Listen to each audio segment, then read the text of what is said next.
Chapter 1 असली परिवार। मेहता परिवार में डाइनिंग टेबल पर खाना लगाते ही मदन मेहता ने अनामिका की प्लेट में खाना रखते हुए कहा, शायद यह हमारा आखिरी डिनर होगा एक साथ। मुझे भरोसा ही नहीं हो रहा कि तुम्हारे बायोलॉजिकल पेरेंट्स तुम्हें इतनी जल्दी अपने साथ वापस ले जाना चाहते हैं। उसकी आवाज में रिग्रेट साफ झलक रहा था। तब अचानक उसे अपने 3 महीने पहले वाला एक्सीडेंट याद आया।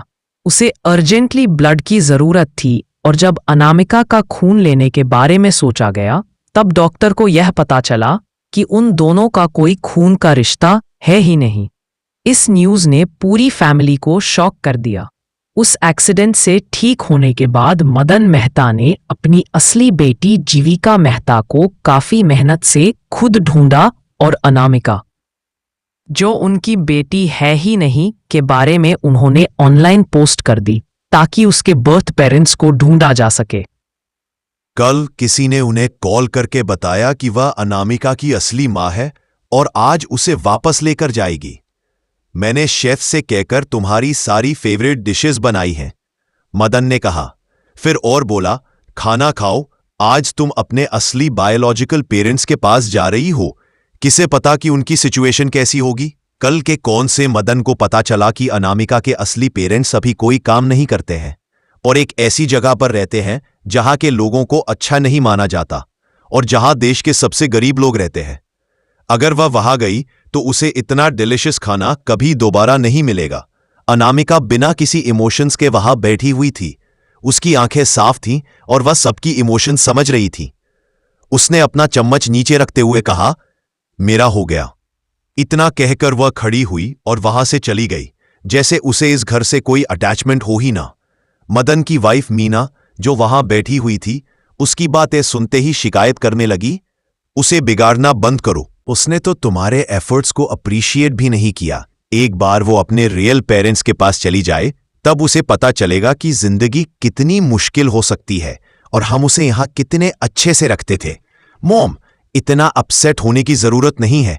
मुझे पक्का यकीन है कि मेरी बहन भी वापस नहीं जाना चाहती, इसलिए उसे बहुत बुरा लग रहा है। इस बार जीविका बोली, जो 1 महीने पहले मेहता परिवार में वापस आई थी। कल उसने अपने पेरेंट्स की पूरी बात सुनी और तब जाकर उसे पता चला कि अनामिका के बायोलॉजिकल पेरेंट्स बहुत गरीब हैं। उनके पास कोई जॉब नहीं है। उनके घर पर 5 बेटे हैं जिनकी अभी तक शादी नहीं हुई है। यहां तक कि उनकी एक बूढ़ी दादी भी है जो बीमार है और उन्हें देखरेख की जरूरत है। वो लोग काफी बुरी हालत में हैं। वो खुद को काफी लकी महसूस कर रही थी कि वो एक अमीर परिवार में लौटी है और उसने खड़े होते हुए कहा, मैं जाकर उन्हें देखती हूं। डाइनिंग टेबल पर मदन ने मीना की तरफ देखा और कहा, इस तरह बिहेव क्यों कर रही हो? अनामिका भी हमारी ही बेटी है। डिनर टेबल कॉन्वर्सेशन, मीना ने मुंह बनाकर कहा। जब भी मैं सोचती हूं कि यह लड़की जिसका हमसे कोई रिश्ता ही नहीं है, उसे हम लोग इतने सालों तक अपनी बेटी की तरह प्यार करते आए और उसका ध्यान रखा है, जबकि हमारा अपना खून, हमारी प्यारी जीविका यूं ही बाहर की दुनिया में भटकती रही, तो मुझे बहुत बुरा लगता है। अनामिका लिविंग रूम में पहुंची। वहां पर रखा हुआ उसने अपना बैकपैक उठाया और घर छोड़ने के लिए तैयार हो गई। तभी जीविका ने उसके पीछे आते हुए कहा, अनामिका, समर्थ के साथ मेरी सगाई नवंबर में ही है, तुम आओगी ना? उसकी आंखें बहुत साफ थीं, मगर उसकी आवाज में एक अलग ही एरोगेंस और प्राइड नजर आ रहा था। सबको पता था कि मेहता परिवार और मल्होत्रा परिवार के बच्चों की शादी है। अगर मदन ने अपनी असली बेटी जीविका को नहीं ढूंढा होता तो अनामिका की सगाई समर्थ से हो रही थी। समर्थ बहुत अच्छा है, वह हमेशा मुझसे अच्छे से बिहेव करता है, मगर मेरे पेरेंट्स ने मुझे ढूंढा नहीं होता तो तुम्हारी ही सगाई उससे हो रही होती ना बहन। इसके लिए तुम मुझसे गुस्सा तो नहीं हो ना? अनामिका ने ठंडे स्वर में कहा। थैंक्स टू यू, यूजलेस इंसान को वह मिल गया जिसे वह बिलोंग करता है। एक्सक्यूज मी, क्या? मैं वैसे ही प्लान कर चुकी थी कि मैं उसे कचरे की तरह बाहर फेंक दूंगी, मगर मैंने उम्मीद नहीं की थी कि मेरे छोड़ते ही कोई आ जाएगा उसे कचरा उठाने के लिए, अनामिका बोली। तुम्हें तो मैं, जीविका अपना गुस्सा खोने ही वाली थी, लेकिन जैसे ही उसमें किसी को उसको तरफ आते हुए देखा, वह एक डरे हुए मासूम खरगोश की तरह बन गई और लाल आंखों से अनामिका को देखने लगी। ठीक उसी वक्त मीना लिविंग रूम में आई और ये सीन देखते ही उसने गुस्से में चलते हुए कहा, अनामिका, तुम्हारी हिम्मत कैसे हुई अपनी बहन से इस तरह बात करने की? क्या तुम्हारा दिमाग खराब हो गया है? मेरा दिमाग खराब हो गया है? अनामिका ने हंसते हुए कहा, मुझे तो लगा था कि जिसका दिमाग खराब हुआ है वह आप है, और न सिर्फ आपका दिमाग खराब है बल्कि आप अंधी भी हैं। आपको शायद हॉस्पिटल जाकर अपनी आंखों का चेकअप करवाना चाहिए। अनामिका ने मन ही मन सोचा, टू फेस लड़की के साथ 1 महीने से रह रही है और फिर भी उसके असली रंग नहीं दिखाई दिए। सच में आपकी आंखें खराब हो गई हैं। तुम, मीना गुस्से में कांप रही थी।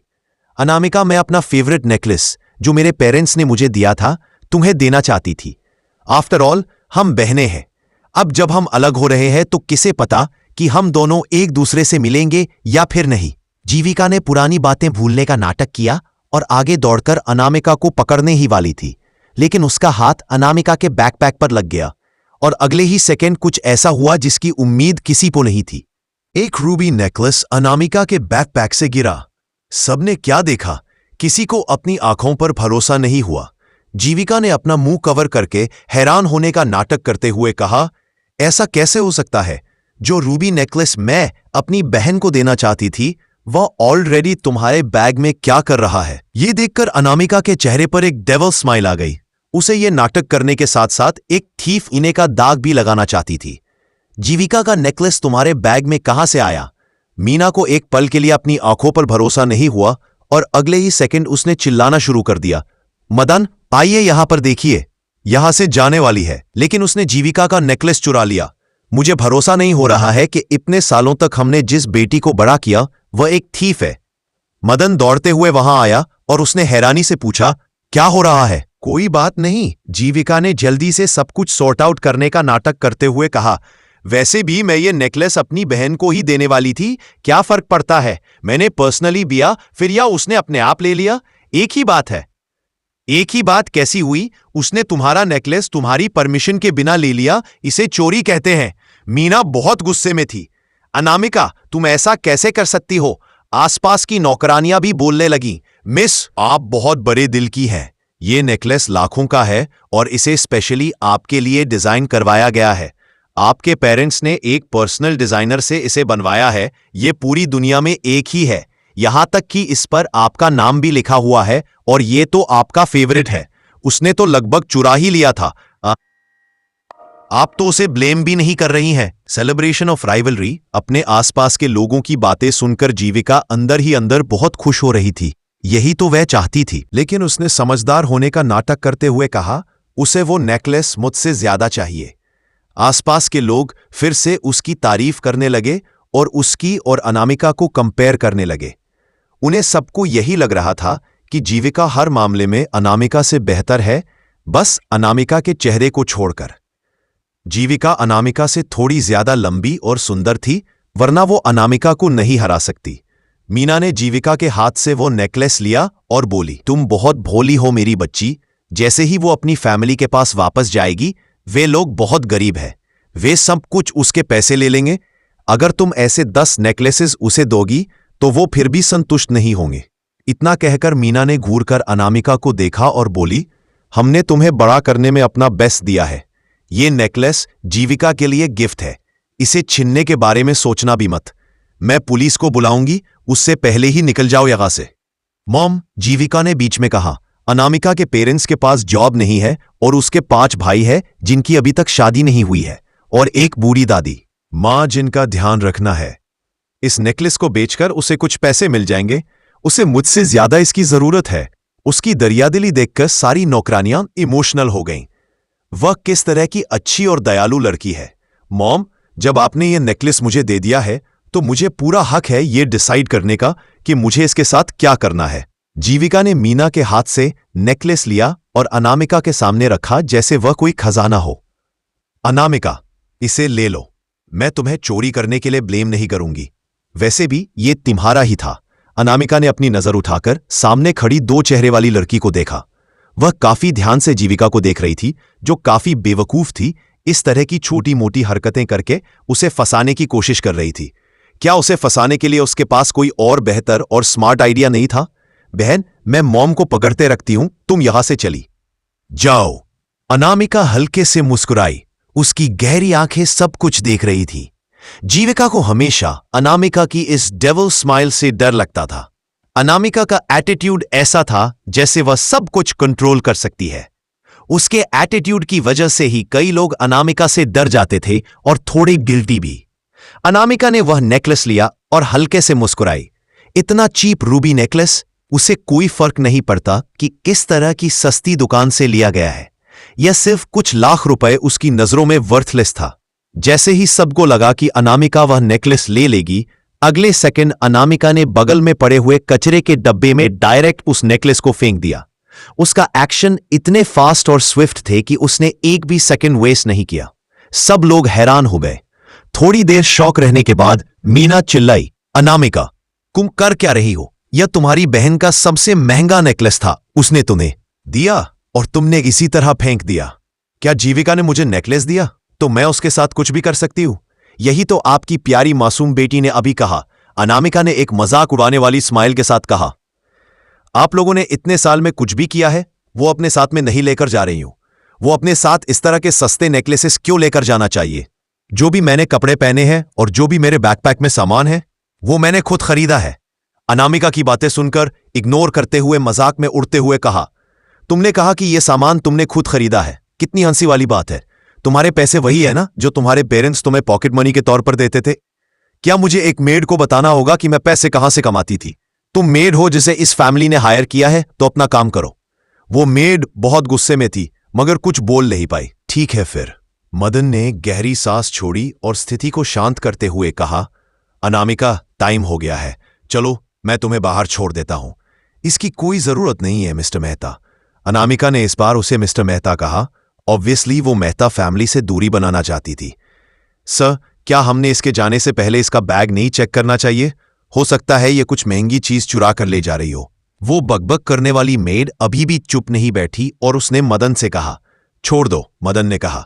आखिरकार वो काफी अमीर था और अगर अनामिका कुछ महंगा उठाकर भी ले जाती है तो वो यह बात सबके सामने नहीं लाना चाहता था। बैग चेक करना इतना नीचा काम था कि वो यह बात नहीं करना चाहता था। अनामिका जब फ्रंट डोर के पास पहुंची अपने बैग के साथ, उसे सामने एक ब्लैक कलर की रोल्स रॉयस खड़ी दिखाई दी। यह मामूली रोल्स रॉयस से थोड़ी अलग थी। ना सिर्फ उस पर डेंट्स थे बल्कि उसकी विंडशील्ड भी हल्की टूटी हुई थी। ड्राइवर उस गाड़ी से थोड़ा ऑकवर्डली बाहर आया। उसका ग्लास भी हल्का टूटा हुआ था। जैसे ही उसने अनामिका को दरवाजे के सामने देखा, वह एक पल के लिए जम गया। उनके सामने खड़ी लड़की की सुंदर आईब्रोज, ब्राइट आईज, लंबी नोज एक चलती फिरती परी थी, बिल्कुल उनकी मैडम की तरह जो यंग एज में ऐसे ही दिखती थी। लेकिन यह लड़की उनकी मैडम से भी ज्यादा कॉन्फिडेंट और अट्रैक्टिव थी। मिस, आई एम सॉरी, उस ड्राइवर ने जल्दी से अनामिका के पास पहुंचकर माफी मांगते हुए कहा। जब मैं आ रहा था तो मेरी गाड़ी का एक्सीडेंट ट्रक से हो गया। टाइम पर डोज न करने की वजह से यह गाड़ी की हालत हो गई है। मुझे डर था कि आपको ज्यादा देर वेट करना पड़ेगा पर आप नाराज हो जाएंगी, इसलिए मैं घर जाकर गाड़ी बदलकर नहीं आया। लेकिन मैंने चेक किया है, गाड़ी बिल्कुल ठीक है, बस उसके ऊपर से ही बुरी दिख रही है। उस ड्राइवर की बातों से काफी कुछ रिवील हो गया। क्या ऐसा हो सकता है कि उसके पेरेंट्स अफवाह कह सकता हूँ? अनामिका ने कहा, नहीं, मेरे पास इतना ही सामान है। महेश ने जल्दी से हाँ में सर हिलाते हुए कहा, फिर तो आप गाड़ी के अंदर जाकर मेरा इंतजार कीजिए। मैं वह सारे गिफ्ट्स जो आपकी माँ ने आपके पुराने पेरेंट्स को देने के लिए कहा था वह दे देता हूँ और आपका इतने सालों तक ध्यान रखने के लिए शुक्रिया कह देता हूँ। उसके बाद हम चलेंगे। इतना कहकर महेश ने जल्दी से जाकर गाड़ी का दरवाजा खोला अनामिका के बैठने के लिए। लेकिन अगले ही सेकंड गाड़ी का दरवाजा पूरी तरह से बाहर आ गया। उसे ट्रक में बहुत बुरी तरह से गाड़ी ने इफेक्ट किया था। मेहता परिवार जो अभी अभी बाहर आया था, उसने पूरा सीन देखा। जीविका सामने का सीन देखकर बहुत खुश हो गई और अपने आप से मन में सोचा, ये किस तरह का कचरा का ढेर है? क्या है वह दरवाजा किसी पेपर वगैरह का बना है? किस तरह का ड्राइवर है वह जो इस 271 फर्स्ट 9:22 AM VPP जिंदगी में रोल्स रॉयस का यह मॉडल नहीं देखा था, इसलिए उसे लगा कि वह लोगों का फेक होगा। अब तक आपने पढ़ा कि अनामिका 18 सालों से मेहता परिवार में रह रही है, लेकिन अचानक उसे पता चलता है कि वह मेहता परिवार की बेटी नहीं है और उसके असली माँ बाप के घर से एक ड्राइवर उसे लेने के लिए आता है। गाड़ी के एक्सीडेंट के बाद चेक करने में महेश के कपड़े गंदे हो गए थे। जैसे ही उसने मेहता परिवार के लोगों को मैंशन से बाहर आते हुए देखा, उसने गाड़ी की डिक्की से गिफ्ट बॉक्सेस निकाले जो उसके सिर में मेहता परिवार को देने के लिए थे। लेकिन बदकिस्मती से उसे एक्सीडेंट की वजह से कुछ गिफ्ट बॉक्सेस पर चपटे हो गए थे, जो दिखने में बिल्कुल अच्छे नहीं लग रहे थे। शायद आप मिस्टर मेहता हैं, ड्राइवर ने मदन के पास जाकर उन बॉक्स को पोलाइटली देते हुए कहा। ये बस छोटे से गिफ्ट है यंग लेडी के पेरेंट्स की तरफ से, उन्होंने कहा है कि प्लीज आप इसे रख लीजिए। आप लोग कुछ ज्यादा ही कर रहे हैं, मदन ने हिचकिचाते हुए मना करते हुए कहा। अनामिका हमारी बेटी है, हमें आपके गिफ्ट नहीं चाहिए। बस उसे उसके घर ले जाए, उसकी फैमिली उसका इंतजार कर रही होगी। मीना ने उन्हें बीच में रोकते हुए कहा और महेश को बिना एक नजर देखे अंदर जाने लगी। उसने अपने मन ही मन सोचा, इस तरह के पिचके हुए गिफ्ट बॉक्सेस के अंदर अच्छा कुछ कैसे हो सकता है। हमें उसके जैसे कचरे के ढेर की जरूरत नहीं है। जीविका ने अपनी सार्कास्टिक स्माइल को किसी तरह कंट्रोल किया और मीना के पीछे पीछे चली गई। उसने कभी इमेजिन नहीं किया था कि अनामिका के बायोलॉजिकल पेरेंट्स इतने गरीब होंगे, मगर वह बहुत खुश थी। मेहता परिवार के नौकर भी अरविंद और गरीब नजरों से हुए ड्राइवर महेश और उनकी गिफ्ट को देख रहे थे। सिर्फ मदन ही वहां पर खड़ा था और उसने थोड़ा सा हिचकिचाते हुए कहा, सेफ जर्नी, मैं ये गिफ्ट नहीं ले सकता। आप प्लीज इन्हें अपने मालिक को वापस दे दीजिएगा। महेश समझ नहीं आया कि वह क्या बोले। उसके बॉस ने पक्का कहा था कि वह मेक शो करे कि मेहता परिवार ये गिफ्ट ले ले। लेकिन मदन की बातों का मतलब था कि अनामिका और मेहता परिवार का हिस्सा नहीं है, और वह एक बार अपने बायोलॉजिकल पेरेंट्स के पास चली जाए तो उसका मेहता परिवार से कोई लेना देना नहीं होगा। मिस्टर मेहता, प्लीज एक्सेप्ट कर लीजिए इन गिफ्ट को, ड्राइवर महेश उनसे कहना चाहते थे। इन बॉक्सेस के अंदर कई लग्जूरियस विलर के पेपर्स, मोल के पेपर्स और 2-3 बैंक कार्ड्स हैं जिनमें करोड़ों रुपए हैं, और कुछ ऐसी मेडिसिन भी है जिन्हें कहीं से नहीं खरीदा जा सकता। लेकिन वह बस मदन को अंदर जाता हुआ देखता रहे तो वह कंफ्यूज्ड एक्सप्रेशन के साथ चुप हो गए। लगता है कोई भी सचमुच मिस कपूर को पसंद नहीं करता, महेश ने मन ही मन सोचा। अनामिका ने कैजुअली गाड़ी के दरवाजे को वापस अपनी जगह पर लगाते हुए बोली, चलिए चलते हैं। उसे गाड़ी में बैठे हुए देखकर महेश हैरान हो गया। क्या मिस कपूर ने सचमुच खुद गाड़ी का दरवाजा फिक्स कर दिया? लेकिन वह ऐसे कैसे कर सकती है? गाड़ी के अंदर बैठी हुई अनामिका कैजुअली खिड़की के बाहर देख रही थी और बाहर के नज़ारों का मजा ले रही थी। महेश अंकल रियरव्यू मिरर से कभी कभी उसे देख ले रहे थे, और जितना वह उसकी तरफ देखते उतना उन्हें अपनी मैडम की याद आती, क्योंकि उनकी मैडम भी बिल्कुल इसी तरह दिखती थी। क्या हम गांव में नहीं जा रहे हैं? मिश्का ने अचानक ड्राइवर की तरफ देखते हुए पूछा, जिससे ड्राइवर अपने होश में वापस आया। उसने कहा, वह तो सर का होम टाउन है, लेकिन उनका घर तो साउथ मुंबई में है। मदन इतने सालों से मेहनत करता आया था और इतना पैसा कमाने के बाद भी वह अभी तक इस काबिल नहीं हो पाया कि वह साउथ मुंबई में अपने लिए एक घर ले पाए। अगर देश के अमीर लोगों से मदन की कंपैरिजन की जाए तो वह उनके आगे कुछ भी नहीं था, लेकिन गरीब लोगों से कंपैरिजन करने में वह काफी अमीर था। उसकी पर्सनल वेल्थ और प्रॉपर्टीज की कीमत कुल मिलाकर 100 करोड़ के आसपास होगी। इसकी वजह से ही उसकी वाइफ मीना इतनी एरोगेंट है और दूसरों को नीचे समझती है। वहीं जीविका अपने रूम में आए और इसी खिड़की से बाहर देखने लगी, लेकिन जो उसने बाहर देखा उसे वह शॉक हो गई। मॉम, वो गाड़ी उनका है क्या? मीना ने उसकी नज़र का पीछा किया और बोली, जीवी, मैं तुम्हें बता रही हूँ, आपसे और आज के बाद से तुम्हारा और अनामिका का कोई रिश्ता नहीं होना चाहिए। तुम आज से उसके अपनी बहन की तरह ट्रीट नहीं करोगी। तुम उसके नंबर को भी ब्लॉक करके डिलीट कर दो। अगर वह तुमसे पैसे लेने की कोशिश करे तो तुम बहाना बना देना। तुम उसे कोई पैसे नहीं दोगी, समझी? नहीं मॉम, मेरा मतलब था कि उनकी गाड़ी का नंबर प्लेट उन्हें देखकर लग रहा है कि वह लोग भी शहर से ही हैं, कोई गांव से नहीं। और उसके अलावा वह काफी अलग तरह का नंबर प्लेट है, जैसे स्पेशली बनाया गया हो। मीना ने उन लोगों की गाड़ी और नंबर प्लेट पर ज्यादा ध्यान नहीं दिया था, लेकिन जीविका की बात सुनने के बाद उसने हंसते हुए कहा, जीवी, तुम्हें पता है ना कि यह किसी भी नंबर प्लेट पर स्पेशल नंबर अमीर लोगों को ही मिलता है। अनामिका के परिवार पास के किसी गांव में रहता है। तुम्हें गलतफहमी हुई होगी, उसकी टूटी फूटी गाड़ी पर एक अच्छा नंबर प्लेट कैसे हो सकता है? वहीं जब ड्राइवर महेश ने अनामिका को बताया कि उसके पेरेंट्स साउथ मुंबई में रहते हैं तो वह हैरान हो गई। वहां घर लेना काफी बड़ी बात थी। क्या हम पहले सिटी हॉस्पिटल चल सकते हैं? सिटी हॉस्पिटल साउथ मुंबई से ज्यादा दूरी पर नहीं था और वहां का बेस्ट हॉस्पिटल माना जाता था। अनामिका, मिस, क्या आपकी तबीयत ठीक नहीं है? महेश ने पैनिक होते हुए कहा। अगर नहीं तो मैं जल्दी घर चलाता हूँ। नहीं नहीं, मैं मेहता परिवार की दादी माँ से मिलना चाहती हूँ। पूरे मेहता परिवार में सिर्फ लक्ष्मी मेहता ही ऐसे इंसान थी जो सच में उससे प्यार करती थी। जब उन्हें पता चला कि अनामिका उनकी बायोलॉजिकल ग्रैंडडॉटर नहीं है, तो ये खबर उन्हें बर्दाश्त नहीं कर पाए और वह बीमार पड़ गई, जिसकी वजह से उन्हें हॉस्पिटलाइज्ड करना पड़ा। महेश ने उम्मीद नहीं की थी कि अनामिका इतनी अच्छी बच्ची होगी, इसलिए उसने उसकी रिक्वेस्ट मानते हुए उसे अस्पताल की तरफ ले जाना शुरू कर दिया। उसके मन में अनामिका का इंप्रेशन काफी अच्छा बन चुका था। 10 मिनट बाद महेश अंकल ने गाड़ी हॉस्पिटल के सामने रोक दी तो अनामिका बोली, प्लीज आपको यहीं आसपास कहीं मेरा इंतजार करिएगा। जी जरूर, महेश ने जवाब दिया। वही सिटी हॉस्पिटल के रूम नंबर 301 में एक बूढ़ी औरत, जिनके सारे बाल सफेद हो चुके थे, वह लेटी हुई थी। लंबी बीमारी के कारण उनका चेहरा मुरझा गया था और वह बहुत पतली हो गई थी। अनामिका अंदर आई तो वह अभी भी गहरी नींद में थी और उसकी आंखें बंद थीं। उनका चेहरा एक्सप्रेशनलेस था। उनके रिंकल्स और चेहरे की उदासी बता रही थी कि वह कितनी नाखुश है। अनामिका धीरे धीरे चलते हुए उनके पास गई और उन्हें देखकर उसे बहुत बुरा लगा। उसकी एनर्जेटिक दादी माँ इस तरह कैसे हो गई? अनु, एक यंग डॉक्टर, उन्हें पेशेंट को अंदर चेक करने के लिए आए तो उन्हें देखते हुए कहा, तुम टाइम पर आए हो, मुझे तुमसे कुछ बात करनी है। इतना कहकर उसने अपना सिर उठाकर अनामिका की तरफ देखा। उसकी अट्रैक्टिव आंखें डायरेक्ट अनामिका को देख रही थीं। डॉक्टर ने कहा, तुम जानती हो ना, हम करंट हार्ट डिजीज ट्रीटमेंट से इनके इलाज कर रहे हैं। हमने इफेक्ट्स बढ़ाने के लिए डोसेस को थोड़ा बढ़ा दिया है, लेकिन अभी भी कुछ भी असर नहीं कर रहा है।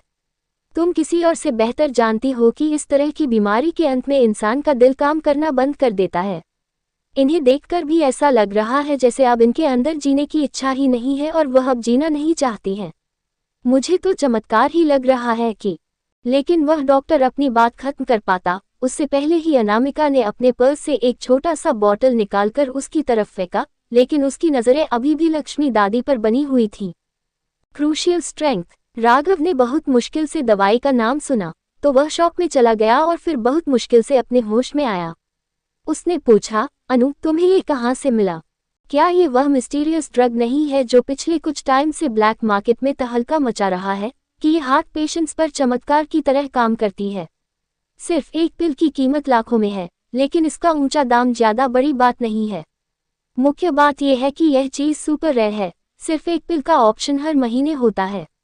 तो अनु को इतनी रेयर आइटम मिली कहाँ से? उस मेहता परिवार में तुम्हें कितनी बुरी तरह ट्रीट किया। मुझे तो लगता है कि तुमने उनके लिए बहुत कुछ कर लिया है, इसकी सच में कोई जरूरत नहीं है। इतना कहते कहते राघव रुक गया क्योंकि अनामिका बहुत ही खतरनाक नजरों से उसे घूर रही थी। क्या मैंने कुछ गलत कहा? उनका खुद का बेटा, उनका खुद का खून भी इनका उतना ध्यान नहीं रखता जितना तुम रखती हो। 6 महीने पहले राघव एक मेडिकल यूनिवर्सिटी से ग्रेजुएट हुआ और सिटी हॉस्पिटल में इंटर्नशिप के लिए आया था। उसका परिवार सालों से मेडिकल फील्ड में था और उनकी काफी रिस्पेक्ट भी की जाती थी, जिसकी वजह से वह थोड़ा एरोगेंट और कॉकी हो गया था। लेकिन जब वह अनामिका से मिला, तब जाकर यह एहसास हुआ कि उसे भी बेहतर कोई है। एक बार जब वह एक बहुत ही कॉम्प्लेक्स केस स्टडी कर रहा था, तो वह कई रातों तक सोया नहीं था उस केस को स्टडी करते हुए, लेकिन फिर भी उसे कोई सल्यूशन नहीं मिल रहा था। लेकिन अनामिका ने सिर्फ एक बार उसे फाइल को देखा और सिर्फ 5 मिनट के अंदर ही कुछ ही सेंटेंसेस में उसे एक बहुत अच्छा सल्यूशन बता दिया। एक बार और अनामिका ने सिर्फ ग्रेजुअली एक पेशेंट के चेस्ट एक्सरे और सीटी स्कैन को देखा और कह दिया कि उस पेशेंट को लंग कैंसर है, जबकि इसका अंदाजा किसी ने नहीं लगाया था।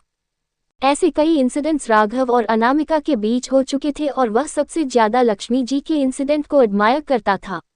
एक औरत जो पहले से ही मौत के कगार पर है, अनामिका हर बार उसे मौत के मुंह से खींचकर ले आती है।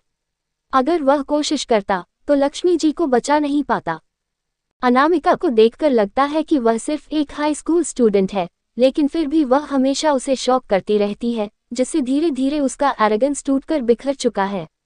इन 6 महीनों की इंटर्नशिप में राघव ने अनामिका के चमत्कारों के अलावा ये भी अपनी आंखों से देखा है कि मेहता परिवार उसे कितनी बुरी तरह नेग्लेक्ट कर देता है, जिससे राघव को बहुत बुरा लगता है और जल्दी वह दोनों दोस्त बन गए।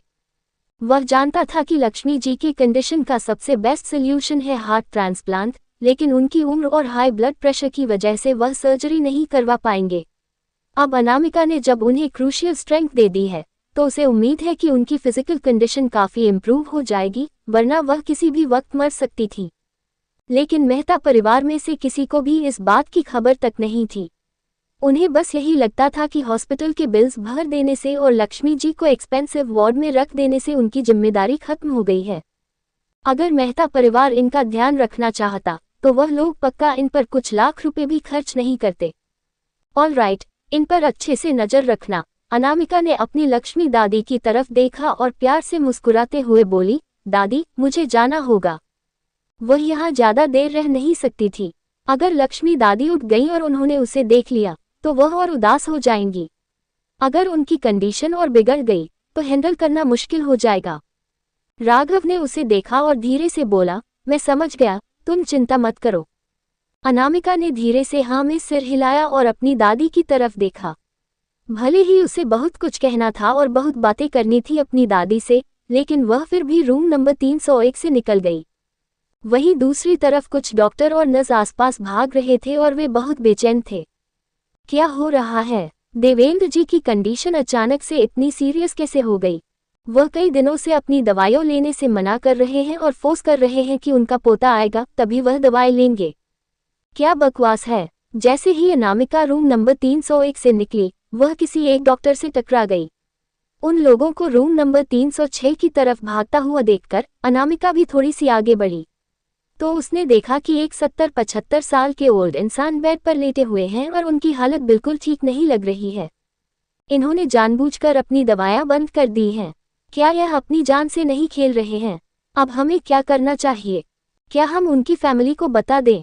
उनके फैमिली मेंबर्स रास्ते में ही हैं। हमें उनके आने का इंतजार करना होगा और उन्हें डिसाइड करने देना होगा कि ऑपरेशन करना है या फिर नहीं।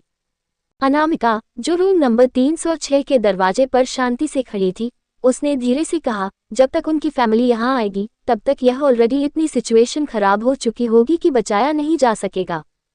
जो डॉक्टर पूरी तरह से पैनिक हो चुके थे, उन्होंने आवाज की दिशा में देखा तो वहां पर एक यंग लड़की खड़ी थी जो लगभग 19 साल की होगी और बिल्कुल शांत चेहरे के साथ उन्हें देख रही थी।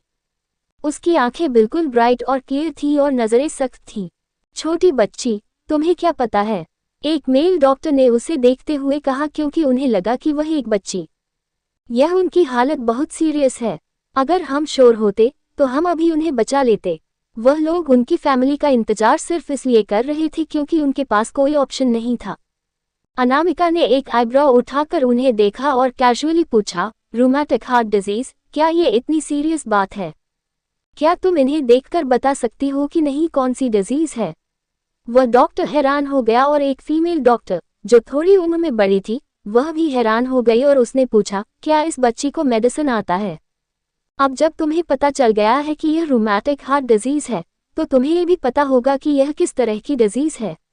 इसमें एक हार्ट ट्रांसप्लांट सर्जरी की जरूरत होती है और जहां तक बात रही, यह उनकी पहली बार नहीं होगी जब वह सर्जरी करवाएंगे, उस मेल डॉक्टर ने एक्सप्लेन किया। अनामिका ने अपना सर उठाकर उन्हें देखा। इनको कई सारी सर्जरी की जरूरत पड़ी है। इसका मतलब यह है कि आप लोगों ने ठीक से इनका इलाज करने के लिए एंटीबायोटिक्स का इस्तेमाल नहीं किया। इसकी वजह से ही इन्फेक्शन और प्रीवियस ईयर लीक हुआ है। उसकी बातें सुनकर सारे डॉक्टर्स हैरान हो गए। क्या ये छोटी लड़की सचमुच मेडिसिन जानती है? इससे प्रीवियस ईयर के बारे में पता है। बेड पर लेटे हुए ओल्ड इंसान ने अपनी दवाइयां अपने मन से बंद कर दी थी, जिसकी वजह से एंटीबायोटिक्स उन्हें नहीं हो पाए और इन्फेक्शन और प्रॉब्लम लेकर हो गया। तुम लोग एक छोटी बच्ची के साथ बहस क्यों कर रहे हो? कितना वक्त लगेगा पेशेंट की फैमिली को यहाँ आने में?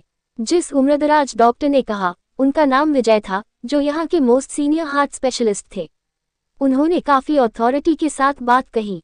डॉक्टर विजय, उन्हें बात करता हुआ देखकर रूम के सारे डॉक्टर्स डर जरूर गए, लेकिन फाइनली किसी ने हिम्मत इकट्ठा करके कहा, उनकी फैमिली रास्ते में ही है। वह लोग 20 मिनट्स के अंदर यहाँ पहुँच जाएंगे। 20 मिनट्स बहुत ज्यादा हो गया है, डॉक्टर विजय ने अपने दिमाग में ही कैलकुलेट किया। देवेंद्र जी 20 मिनट्स तक और बर्दाश्त नहीं कर पाएंगे। उन्होंने अमेरिका में और अलग अलग देशों में कई सारे रिप्लेसमेंट सर्जरीज करवाई हैं, लेकिन उसके तुरंत बाद उन्हें इन्फेक्शंस या फिर वाल्व लीक हो जाते हैं, जिसकी वजह से उन्हें एक और रिप्लेसमेंट सर्जरी करवानी पड़ती है। इस बार भी उनके साथ यही हुआ है कि उनकी सर्जरी के बाद जैसे ही वह इंडिया लौटे, जल्दी ही उनके घाव में इन्फेक्शन हो गया और वाल्व वापस से लीक करना शुरू हो गया, जिसके लिए आगे की प्रोसीजर के लिए वह अब्रॉड नहीं जा सके। इसलिए उन्हें इसी शहर के सबसे अच्छे हॉस्पिटल में इमरजेंसी ट्रीटमेंट के लिए भर्ती कराया गया है। सिटी हॉस्पिटल के डॉक्टर का कार्डियक सर्जरी में काफ़ी नाम था पूरे देश में और डॉक्टर विजय की सर्जरी स्किल काफ़ी अच्छी थी। उन्होंने ही इस बार भी देवेंद्र जी का ऑपरेशन किया, लेकिन ऑपरेशन के ठीक के बाद ही देवेंद्र जी को फिर से इन्फेक्शन हो गया और फिर उन्हें एक और सर्जरी की ज़रूरत है। अब उनकी कंडीशन और बहुत बुरी तरह खराब हो चुकी है। भले ही थोड़ी बहुत ट्रीटमेंट के बाद उनके सिम्टम्स कंट्रोल में है, लेकिन इस वक्त उनके जो सिम्टम्स हैं वह हार्ट फेलियर के निशान दिखा रहे हैं और कुछ रीसेंट एग्जामिनेशन से डॉक्टर विजय को ये भी पता है कि देवेंद्र जी की हालत बहुत क्रिटिकल है। नेक्स्ट सर्जरी के सक्सेस होने के चांसेस 10% से भी कम है।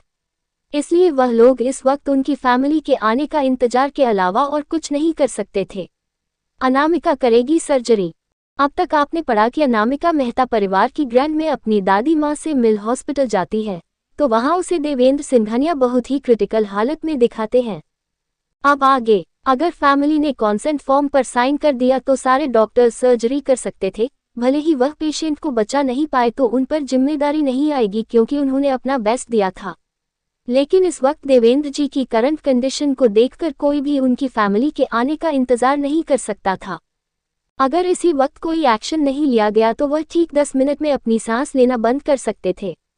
डॉक्टर विजय, क्या हमें उनकी फैमिली के आने का इंतजार करना चाहिए? तान्या, जो एक यंग फिजिशियन थी, ने कहा, अगर हमने बिना अथॉरिटी की परमिशन के सर्जरी शुरू की और कुछ गलत हो गया तो मिस्टर सिंघानिया हमें जान से मार देंगे। अगर उन्होंने इस वक्त देवेंद्र जी को नहीं बचाया तो वह मर सकते थे। मुझे लगता है कि हमें एक ट्राई करके उनकी पल्स को स्टेबलाइज करना चाहिए, उनके हार्ट में एक इंजेक्शन देकर, और तब तक ये स्टेबल हो जाएंगे तो हम उनके फैमिली की परमिशन ले सकते हैं। तान्या ने फिर से कहा। दूसरे डॉक्टर्स के पास भी कोई अच्छा आइडिया नहीं था, इसलिए वह लोग डॉक्टर विजय की परमिशन का इंतजार कर रहे थे। डॉक्टर विजय को अपनी जगह से ना हिलता देख तान्या ने एक नर्स को इशारा किया, जाओ जाकर मेडिसिन तैयार करो। वह नर्स मेडिसिन लेने ही वाली थी, ठीक उसी वक्त दरवाजे पर खड़ी अनामिका फिर बोली, अगर तुम लोगों ने उन्हें यह इंजेक्शन इस वक्त दिया तो वह पक्का मर जाएंगे।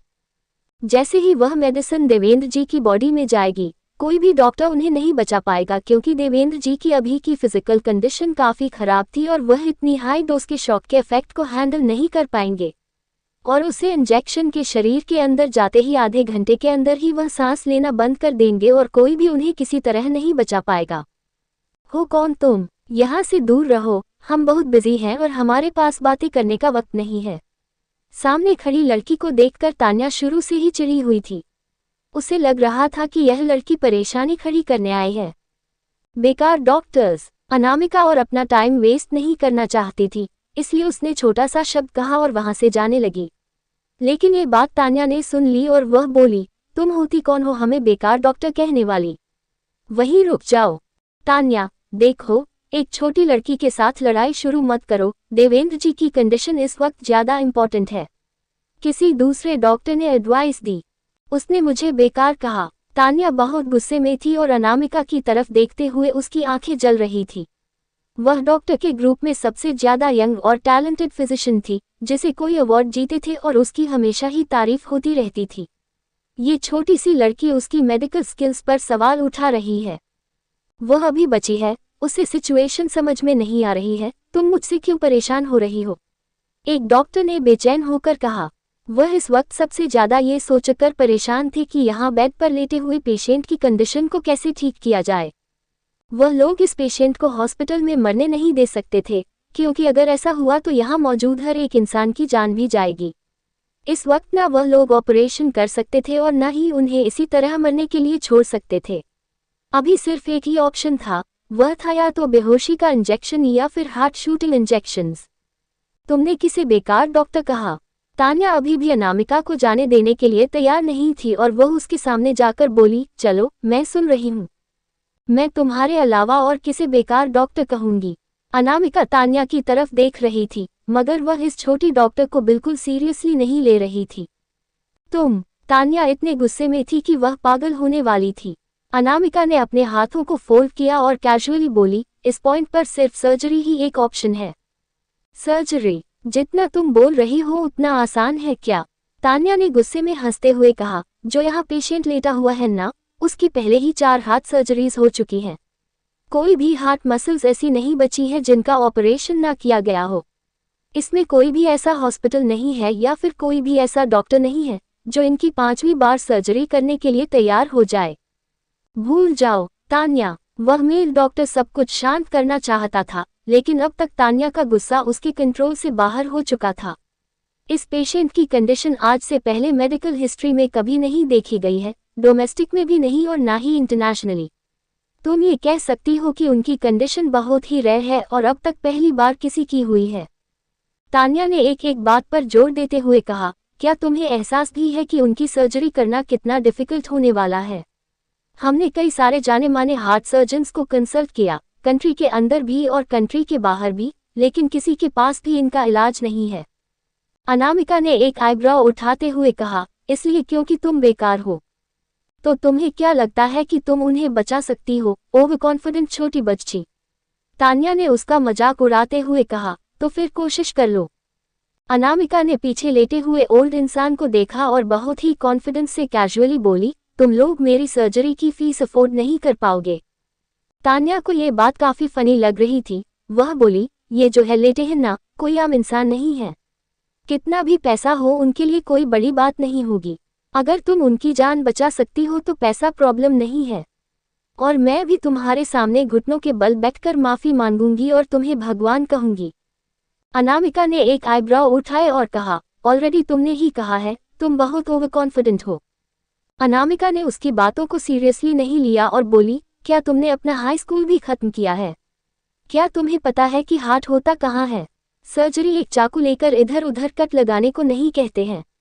क्या तुम्हें ये लगता है कि यह रेस्टोरेंट में बैठकर एक स्टेक को कट करने जैसा है, जिसे तुम कैसे भी कर सकती हो? मुझे नहीं पता कि तुम कहाँ से हो। अभी माफी मांगो और निकल जाओ यहाँ से, तो मैं भी इस बात को भूल जाऊंगी और सोचूंगी कि ऐसा कुछ कभी हुआ ही नहीं था।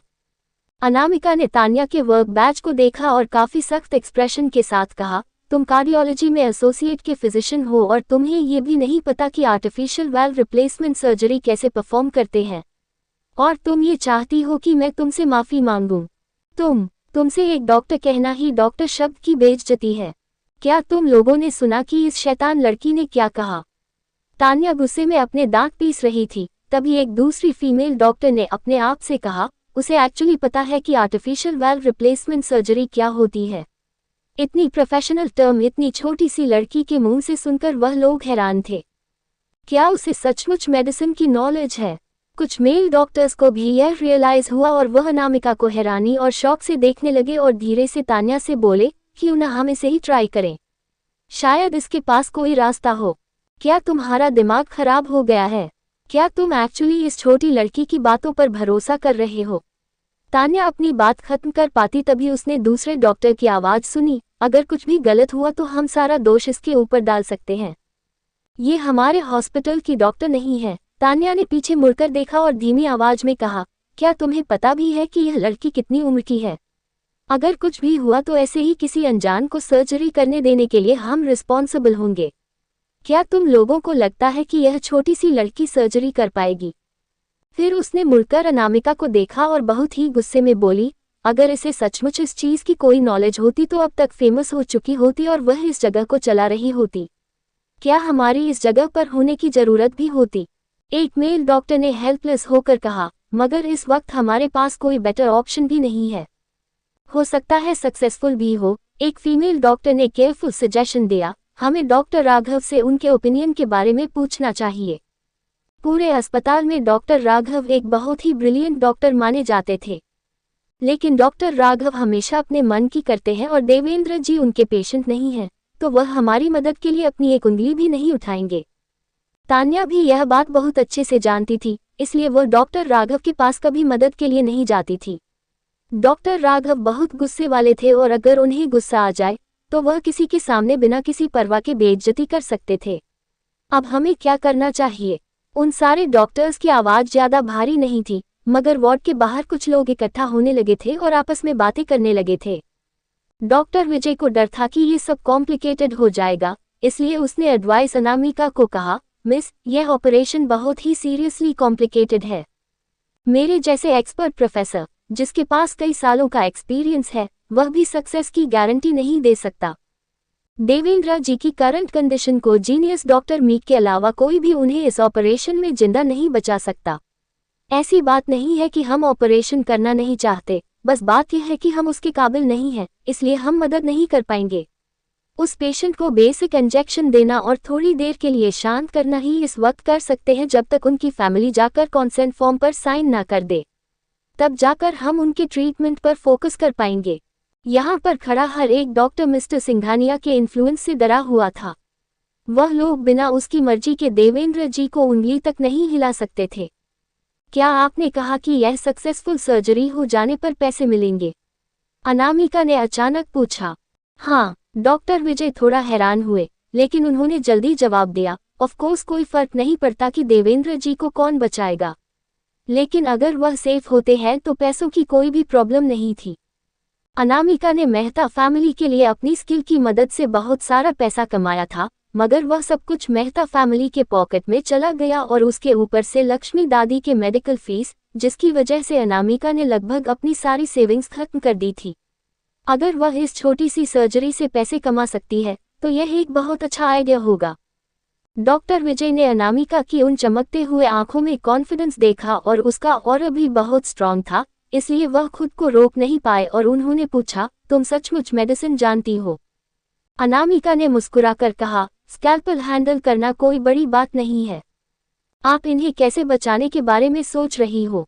ऑफ कोर्स, एक हार्ट बेसल रिप्लेसमेंट सर्जरी परफॉर्म करके, मगर मुझे अपने असिस्टेंट के तौर पर डॉक्टर राघव चाहिए होंगे। ये सुनकर तान्या बोली, तुम्हें लगता क्या है कि तुम हो कौन? तुम्हें पता भी है कि डॉक्टर राघव है कौन? हम उन्हें यहाँ एक बार मदद के लिए बुला सकते हैं, लेकिन वो तुम्हारे असिस्टेंट बनेंगे। अगर ऐसा हुआ ना, तो मैं इंसान नहीं, पंछी हूँ जो हवा में उड़ूंगी। इतना कहकर वह डॉक्टर विजय की तरफ मुड़ी और बोली, डॉक्टर विजय, इसके ऊपर टाइम बर्बाद करना बंद कीजिए, हमें जल्दी है। अभी के लिए डॉक्टर पेशेंट को बेहोशी का इंजेक्शन देकर उन्हें शांत कर दें। और फिर उसने एक नर्स को आदेश दिया, जाओ और जाकर मेडिसिन लो और सिक्योरिटी को बुलाओ ताकि इस पागल लड़की को यहाँ से लेकर जाएं। वह नर्स बाहर जाने ही वाली थी, तभी रास्ते में वह राघव से टकरा गई और उसने सारी सिचुएशन जल्दी से समझाई। राघव वहां आए और जल्दी ही सबको एक जानी पहचानी आवाज सुनाई दी, कौन मुझे ढूंढ रहा था? सबने उस तरफ देखा और वहां राघव थे, जिन्हें देखकर सब हैरान हो गए। एक नर्स राघव को यहाँ लेकर कैसे आई? डॉक्टर राघव, जो बड़े बड़े सीनियर डॉक्टर्स की एक बात नहीं सुनते थे, वह यहाँ एक नर्स के बुलाने पर कैसे आ गए? डॉक्टर राघव, आप बिल्कुल सही वक्त पर आए हैं। तान्या ने इस मौके का फायदा अनामिका को एम्बैरस करने के लिए उठाना चाहा। इस लड़की में बहुत हिम्मत है, ये चाहती है कि आप इसके असिस्टेंट बने। ये सुनकर राघव ने अनामिका की तरफ देखा, जो वहीं खड़ी थी, और उसके चेहरे पर कोई एक्सप्रेशन नहीं था, जैसे किसी की भी बातों से उसे कोई फर्क न पड़ता हो। उसने घूरकर तान्या को देखा। साफ था कि उसे तान्या बिल्कुल पसंद नहीं आए और उसने तान्या को इग्नोर करते हुए बाकी सबसे पूछा, यहाँ हो क्या रहा है? लेकिन बाकी कुछ बोलते उससे पहले ही तान्या ने जल्दी जल्दी स्थिति समझाना शुरू कर दिया और जानबूझकर वह हल्का हल्का मुस्कुरा रही थी। और आखिर में उसने अपने बाल कान के पीछे किया ताकि उसका सुंदर चेहरा राघव को अपनी तरफ आकर्षित कर पाए। आखिर में वह बोली, मैंने आज से पहले ऐसा केस कभी नहीं देखा, ना इस देश में और ना अब्रॉड में। तो हम किस चीज का इंतजार कर रहे हैं? अनामिका के लिए राघव ने यह मुश्किल काम ले लिया और बिना एक्सप्रेशन के बोला, ऑपरेशन के लिए तैयार हो जाए। डॉक्टर राघव, आप इस बेवकूफ लड़की की तरह जल्दबाजी में फैसला कैसे ले सकते हैं? तान्या डॉक्टर राघव के फैसले से हैरान हो गई और बोली, इस वक्त ऑपरेशन करना मतलब सक्सेस रेट 10% से भी कम है और वह जो पेशेंट है उसमें काफी इन्फ्लेमेशन है। अगर उनके साथ कुछ गलत हुआ तो हम उसकी जिम्मेदारी नहीं ले पाएंगे। राघव के चेहरे पर कोई एक्सप्रेशन नहीं थे और वह बोला, अगर कुछ भी हुआ तो तुम्हें चिंता करने की जरूरत नहीं है। डॉक्टर राघव, मैं जिम्मेदारी लूंगा। सारे डॉक्टर्स हैरान हो गए। क्या डॉक्टर राघव अनामिका जैसी छोटी सी लड़की के साथ जिम्मेदारी लेने के लिए तैयार है? उनसे बिना कुछ कहे राघव ने अनामिका की तरफ देखा और बोला, मेरे साथ आओ। इतना कहकर वह अनामिका को ऑपरेशन रूम में ले जाने लगा। अनामिका जब तान्या के पास से गुजरी तो उसने मुस्कुराकर कहा, क्या तुमने नहीं कहा था कि अगर डॉक्टर राघव मेरे असिस्टेंट बनने के लिए तैयार हो गए तो तुम पंछी की तरह उड़ोगी? चलो उड़कर दिखाओ। सच ये था कि उसने सचमुच ये बात कही थी, लेकिन उसने कभी नहीं सोचा था कि डॉक्टर राघव जैसा एरोगेंट इंसान अनामिका का असिस्टेंट बनने के लिए मान जाएगा। वह इतना एरोगेंट है, लेकिन अचानक से उसने अपना एटीट्यूड क्यों बदल दिया? क्या वह अनामिका की खूबसूरती में पागल हो गया है? तभी अनामिका ने मुस्कुराकर जवाब दिया, भूलना मत जो तुमने कहा था। मैंने क्या कहा था? अचानक तान्या को याद आया कि उसने कहा था कि अगर तुमने देवेंद्र जी को बचा लिया तो मैं तुम्हारे सामने घुटनों के बल बैठकर तुम्हें भगवान कहूंगी, मगर मुझे डाउट है कि तुम्हारे अंदर इतनी क्षमता नहीं है और अगर पेशेंट को तुमने मार दिया तो उसके जिम्मेदार हम नहीं होंगे। अनामिका हंसी और उसकी खूबसूरत आंखें आत्मविश्वास से चमक रही थीं। वह बोली, तुम मुझे भगवान कहोगी, मगर मुझे तुम जैसा भक्त नहीं चाहिए। तुम घुटने पर बैठना मत भूलना। इतना कहकर अनामिका राघव के साथ चली गई। उसे जाते हुए देखकर तान्या और तेजी से चिल्लाए, अगर तुमने देवेंद्र जी को बचा लिया तो मैं डेप्यूटी डायरेक्टर के पद से इस्तीफा दे दूंगी। और फिर उसने अपने बैच की तरफ इशारा करते हुए कहा, देखते हैं तुम्हारे अंदर क्षमता है या नहीं जीतने की। जब आगे चल रहे राघव ने ये सारी बातें सुनी तो उसने आराम से अनामिका से पूछा, तुमने उसके साथ बहस क्यों शुरू की? वह काफी एरोगेंट है। ये बात बिल्कुल सही थी कि तान्या को ये बात पता लगने का समय आ गया था कि दुनिया में कोई उससे भी बेहतर है। देवेंद्र जी को 2 नर्सेज ऑपरेशन रूम में ले गई और वहां पर कुछ डॉक्टर्स ही वार्ड में बच गए। वे सारे लोग पागल हो गए हैं। देवेंद्र जी की स्थिति कितनी खराब है और उनका ऑपरेशन नहीं किया जा सकता। मुझे लगता है डॉक्टर राघव बहुत यंग है और उन्हें ये पता नहीं है कि ऑपरेशन फेल होने और देवेंद्र जी की मौत का क्या अंजाम होगा। ये सिर्फ प्रेस्टीज और करियर की बात नहीं है। अगर कुछ भी गलत हुआ तो उन सब की जिंदगी खतरे में पड़ जाएगी। डॉक्टर विजय, क्या हम सीरियसली इस सब को नहीं रोकने वाले हैं? हम किसी पेशेंट की जिंदगी खतरे में नहीं डाल सकते। हम कैसे देवेंद्र सिंघानिया जैसे हाई स्टेटस वाले इंसान की जिंदगी के साथ रिस्क ले सकते हैं? डॉक्टर विजय, आपको कुछ कहना होगा। हाँ, हमें अभी के अभी उन्हें रोकना होगा। हमारे पास अभी भी वक्त है। वही फीमेल डायरेक्टर, जिसमें थोड़ी सी उम्मीद थी, बोली, डॉक्टर राघव एक मेडिकल जीनियस हैं, उनके परिवार से आते हैं। भले ही वह अभी तक कोई इंटरनेशनल नाम नहीं बना पाए हैं, मगर फिर भी उनके आसपास होने की वजह से चमत्कार हो सकता है। एक मेल डॉक्टर को भी थोड़ी बहुत उम्मीद थी। वह भी बोले, डॉक्टर राघव को भी हम लोग जानते हैं कि उन्होंने अपने एमबीबीएस करियर के दौरान कितने सारे ऐसे केसेस हैंडल किए हैं। उनके आसपास होने पर चमत्कार हो सकता है। तुम लोग गलत सोच रहे हो। वह ऑपरेशन में सिर्फ एक छोटी सी लड़की के असिस्टेंट होंगे। वह लड़की सर्जरी करेगी। वह सिर्फ एक बच्ची है। मेडिकल फील्ड के बारे में वह कैसे कुछ जान सकती है? डॉक्टर भास्कर ने हल्के गुस्से में कहा, डॉक्टर विजय, कुछ कहिए। डॉक्टर भास्कर, आपको किस चीज की चिंता है? डॉक्टर राघव ने कहा, अगर कुछ भी गलत हुआ तो वह सारी जिम्मेदारी ले लेंगे। मगर जो पेशेंट है वह देवेंद्र सिंघानिया के दादाजी हैं। अगर सर्जरी फेल हुई तो देवेंद्र सिंघानिया हमें भी सजा देंगे। इसलिए क्योंकि हमने उन डॉक्टर्स को उनके दादाजी का ऑपरेशन करने से रोक नहीं किया, तो फिर हम ये कह देंगे कि डॉक्टर राघव ही जबरदस्ती ऑपरेशन करना चाहते थे और हम उन्हें रोक नहीं पाए। तान्या ने डिसाइड किया। आखिरकार डॉक्टर राघव ही थे जो उस यंग लड़की के साथ रिस्क लेने के लिए तैयार हुए थे। वह उस लड़की को देवेंद्र जी की असली पहचान के बारे में कोई आइडिया नहीं है। अगर उसे पता होता तो वह इतनी हिम्मत नहीं करती। वह कैसे हिम्मत कर सकती थी अपनी जान से खेलने? Operation successful. डॉक्टर विजय ने फाइनली शांति तोड़ते हुए कहा, जाकर देखते हैं कि वह पेशेंट को कैसे हैंडल करती है। इतना कहकर डॉक्टर विजय वहां से जाने लगे तो बहुत सारे डॉक्टर उनके पीछे पीछे जाते हुए बोले, डॉक्टर विजय, आपसे खड़े होकर देखना नहीं होगा, हमें मिस्टर सिंघानिया के आने से पहले कुछ करना होगा। तान्या ने एक नर्स की तरफ देखा और कहा, ऑपरेशन रूम के अंदर जितने भी कैमरास हैं उन्हें ऑन कर दो। मैं हर चीज रिकॉर्ड करना चाहती हूँ और उसके अलावा उस लड़की को सबके सामने बेइज्जत होते हुए देखना काफी मजेदार होगा। जल्दी ही पूरे हॉस्पिटल में यह बात फैल गई कि एक बहुत ही भारी और मुश्किल सर्जरी एक हाई स्कूल की स्टूडेंट करने वाली है और बाकी सारे डॉक्टर्स देखने वाले हैं। लेकिन एक यंग लड़की जिसने अभी तक कॉलेज में कदम भी नहीं रखा है, वह एक ऐसा केस कैसे हैंडल कर सकती है जिसे डॉक्टर विजय इतने सालों के एक्सपीरियंस के बाद भी नहीं कर पाए। ये एक मजाक ही था। वहीं अनामिका ने अपना सर्जिकल गाउन पहना और ऑपरेशन रूम में जाने के लिए तैयार हो गई। तभी तान्या ने उसके पास आते हुए कहा, बस तुम्हें बता देना चाहती हूँ कि उस पेशेंट की पिछली सर्जरी में पहले केटीएम डैमेज हो गई है और उनका हार्ट पर्टिकुलरली उनके सीरम पर टिका हुआ है। अगर तुम ऑपरेशन के दौरान केयरफुल नहीं रही तो तुम उनके हार्ट को कट कर दोगी और उन्हें मार दोगी। उसके बाद तुम्हारा खेल खत्म। मैं तुम्हारी तरह नहीं हूँ, अनामिका ने बहुत ही कूलली जवाब दिया। उसकी खूबसूरत आंखें चमक रही थी। मैं इतनी छोटी छोटी बेवकूफियां नहीं करती। गुस्से में तान्या को पटकते हुए वह वहां से जाने लगी और अपने आप से बोली, मैं देखना चाहूंगी कि तुम कैसे पहले ही कट में मिस्टेक करोगी।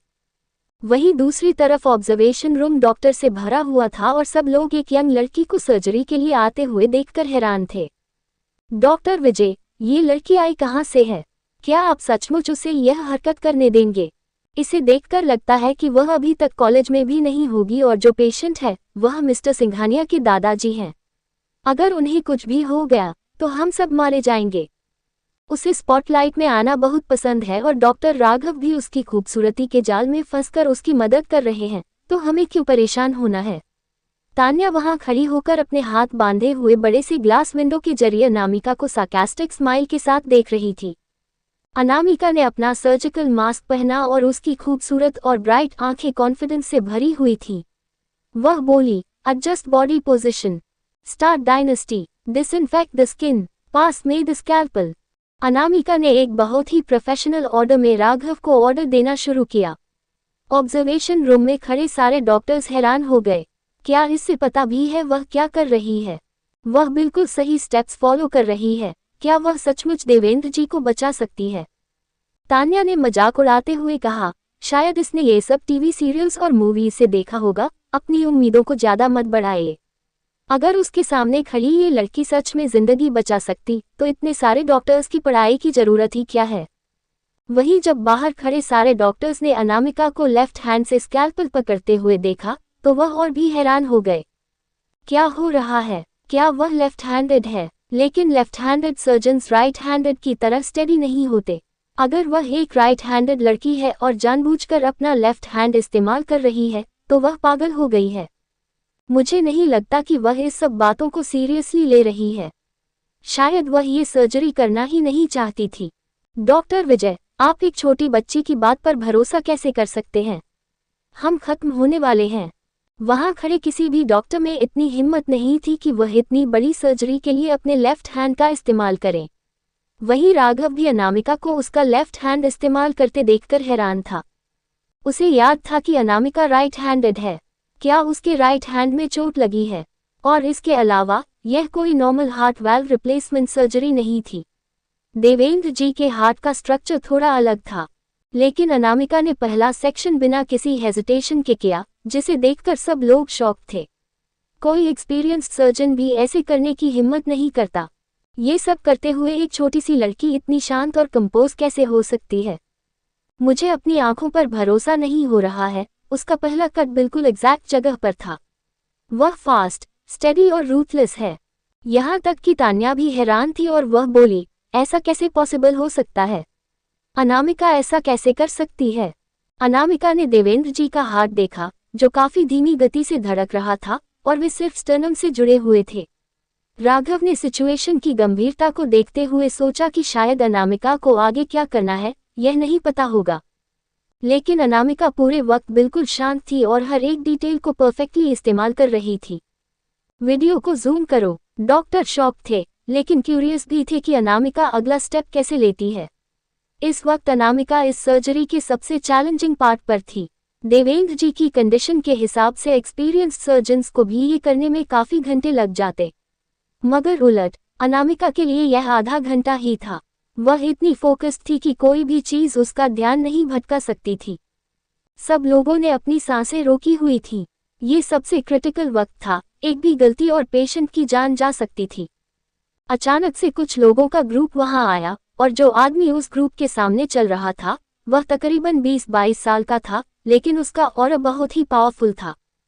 उसकी sharp eyebrows, high nose, delicate features और उसके एक्सप्रेशनलेस चेहरे से वह हैंडसम होने के साथ साथ खतरनाक भी दिख रहा था। जैसे ही वह लोग अंदर आए, सब लोग साइड हटने लगे और उसकी प्रेजेंस में रिस्पेक्ट और अथॉरिटी दोनों झलक रही थी। मिस्टर सिंघानिया, आप आ गए। उस लड़के के पीछे बहुत सारे टॉप कार्डियक स्पेशलिस्ट्स थे। सब समझ गए कि सिर्फ देवांश सिंघानिया ही इतने कम टाइम में इतने बड़े बड़े डॉक्टर्स को एक साथ इकट्ठा कर सकता है। देवेंद्र जी की कंडीशन बहुत बुरी हो गई है। हम उनके हार्ट रेट को कंट्रोल नहीं कर पा रहे थे और साइंस बता रहे थे कि उनका हार्ट फेलियर होने वाला है। डॉक्टर विजय आगे आए और उन्होंने काफी रिस्पेक्टफुली कहा, आज के एग्जामिनेशन से पता चला है कि देवेंद्र जी के प्रोस्पेक्टिव अवेलेबल इन्फेक्शन इंक्रीज हो गए हैं और पैरेलल में लीकेज हो रहा है।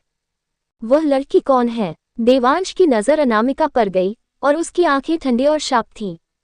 उसने एक मेडिकल मास्क पहना हुआ था और जिसमें से उसकी सिर्फ ब्राइट आंखें दिखाई दे रही थीं, लेकिन कोई भी उसे देखकर बता सकता था कि वह मुश्किल से 18 या 19 साल की लड़की होगी। वह डॉक्टर विजय का दिल बहुत तेजी से धड़क रहा था। अगर उन्होंने इस वक्त कुछ बोला तो वह कल का सूरज नहीं देख पाएंगे। लेकिन देवांश के असिस्टेंट ऋषि खुद को रोक नहीं पाया और गुस्से में बोला, आप लोगों को हिम्मत कैसे हुई हॉस्पिटल में इतने यंग डॉक्टर को हायर करने की? क्या उसने अभी भी अपना MBBS भी कंप्लीट किया है?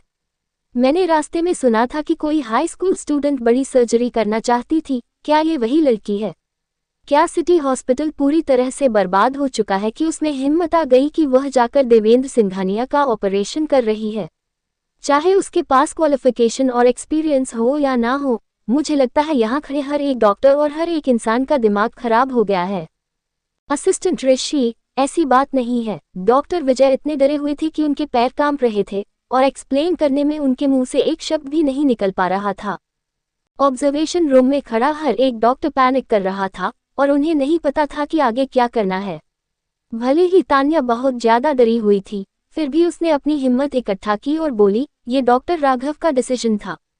अगर कुछ भी गलत हुआ तो उन्होंने कहा है कि सब उनकी रिस्पॉन्सिबिलिटी होगी। रिस्पॉन्सिबिलिटी कैसे लेने वाले हो तुम सब अपनी जान देकर? ऋषि की बातें सुनते ही तान्या का चेहरा पीला पड़ गया और उसके मुंह से एक भी शब्द नहीं निकला। सर, हम हमारे स्पेशलिस्ट हार्ट सर्जन को अभी बिग बॉस के पास भेजते हैं और मैं अभी अंदर जाकर उस नकली सर्जन और उसके असिस्टेंट को हैंडल कर लेता हूं और यहां से कोई भी बचकर नहीं जाएगा, ऋषि ने कोल्डली सबको देखते हुए कहा। उन्हें समझना होगा कि सिंघानिया परिवार से पंगा लेने का अंजाम क्या होता है। उनकी हिम्मत कैसे हुई एक 19 साल की लड़की को उनके बिग बॉस का ऑपरेशन करने देने की? क्या इनका दिमाग खराब हो गया था? ठीक उसी वक्त देवांश के पीछे खड़े स्पेशलिस्ट ने हैरानी से कहा, उसने असल में सारे आर्टरीज को सेपरेट कर दिया है, उसने एक भी ब्लड वेसल को हिट नहीं किया है और हार्ट टिश्यू अभी भी इंटैक्ट है और वह अपने लेफ्ट हैंड का इस्तेमाल करके ऑपरेशन कर रही है। वह ऐसा कैसे कर सकती है? और वह इतने कॉम्प्लेक्स सिचुएशंस को इतनी क्विकली कैसे हैंडल कर रही है? वह सर्जरी काफी डिफिकल्ट थी, लेकिन अनामिका को देखकर ऐसा लग रहा था जैसे वह पार्क में वॉक करने आई हो। ऑपरेशन को हैंडल करने के बाद उसने अपनी ब्राइट और ब्यूटीफुल आंखें उठाकर ऊपर देखा। उसका रिफाइंड ऑरा एक नज़र देखने के बाद ही भूल पाना मुश्किल था। डॉक्टर विजय, वह कौन है? वह एक हार्ट स्पेशलिस्ट है जिसे देवांश लेकर आए हैं। वह आ गए हैं और उन्होंने थोड़ी टूटी फूटी हिंदी में पूछा, क्या यह इस हॉस्पिटल की नई डॉक्टर है? क्या मुझे उससे बात करने का मौका मिल सकता है? हम लेट आए हैं और हमने नहीं देखा कि उसने चेस्ट को कैसे ओपन किया, लेकिन इतने अच्छे से ऑपरेशन कंप्लीट करने का मतलब है कि उसकी मेडिकल स्किल्स मुझसे भी ज़्यादा सुपीरियर होगी। मेरे पास भी कुछ सवाल हैं जो मुझे उससे पूछने हैं। न सिर्फ ऋषि हैरान था, बल्कि रूम में खड़ा हर एक इंसान चकित था। उस 19-20 साल की लड़की की ऑपरेशन तकनीक की तारीफ इतने बड़े बड़े हार्ट सर्जन्स कर रहे थे, इसका मतलब वह अद्वितीय थी। जो अनामिका कर रही थी, वह अचीवमेंट्स एक्सपेक्टेशन के बाहर थे। एक्सपीरियंस्ड स्पेशलिस्ट डॉक्टर्स भी ऐसा कुछ नहीं कर सकते थे। मुझे पक्का लगता है कि ये कोई 40 या 50 साल का एक्सपीरियंस्ड और प्रोफेशनल डॉक्टर है जिसने खुद को एक यंग लड़की के गेटअप में छुपाया हुआ है। वह ऐसा कुछ कैसे अचीव कर सकती है? लेकिन देवांश का चेहरा अभी भी इमोशंसलेस था और उसकी भौहें आपस में सिकुड़ी हुई थी। जब तान्या से और सहन नहीं हुआ तो वह फिर से बोली, भले ही उसने हार्ट स्पेशल और हार्ट टिश्यूज को डैमेज नहीं किया है, लेकिन देवेंद्र जी पहले भी किसी सर्जरी से गुजर चुके हैं, इसलिए एक आर्टिफिशियल हार्ट वाल्व को होल्ड करना काफी मुश्किल होगा। यही सबसे बड़ा कारण था जिसकी वजह से कोई भी डॉक्टर ऑपरेशन करने से हिचकिचा रहे थे। तान्या, डॉक्टर विजय ने दांत पीसते हुए गहरी आवाज में कहा।